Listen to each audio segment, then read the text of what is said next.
ചിലരെ പൈശാചികമാകുന്ന ശക്തികൾ, ഇരുട്ടിൻ്റെ ശക്തികൾ വല്ലാതെ ദണ്ണിപ്പിക്കുകയും അവർ പോലും അറിയാത്ത നിലകളിൽ നിയന്ത്രിക്കുവാൻ ശ്രമിക്കുകയും ചെയ്യുന്നു എന്ന് മനസ്സിലാക്കുവാൻ കഴിയും. ചില പ്രിയപ്പെട്ടവരുടെ ജീവിതത്തിൽ അറിയാതെ പൈശാചിക ശക്തികളുടെ നിയന്ത്രണങ്ങൾ വരുന്നു. അതാണ് ഇവിടെ പറയുന്നത്, അവൻ ചുമക്കുന്ന നുകവും അവൻ്റെ ചുമലിലെ കോലും അവനെ ദണ്ണിപ്പിക്കുന്നവൻ്റെ വടിയും മിദ്യാൻ്റെ നാളിലെ പോലെ നീ ഓടിച്ചു കളഞ്ഞിരിക്കുന്നു. നിങ്ങളൊരു എഞ്ചിനീയറാണ്, പക്ഷേ ഇപ്പോൾ നിങ്ങൾക്ക് ജോലിയൊന്നും ലഭിച്ചിട്ടൊരു ടാക്സി ഓടിക്കുന്നു.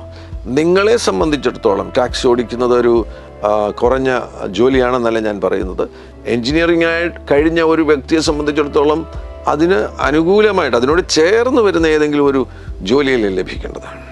അദ്ദേഹം ടാക്സി ഓടിക്കുന്നു എന്ന് പറയുമ്പോൾ അദ്ദേഹം ആ നിലയിലുള്ള തൻ്റെ വിദ്യാഭ്യാസവുമായിട്ട് ചേർന്ന് വരാത്ത ഒരു ജോലിയിലായിരിക്കുന്നു എന്ന് പറയുമ്പോൾ അവിടെ എന്തോ ഒന്ന് ആ വ്യക്തിയുടെ പുരോഗതിയെ തടയുന്നുണ്ട്. അതൊരു നുകമാണെന്നുണ്ടെങ്കിൽ അഭിഷേകം നുകത്തെ ഒടിക്കും.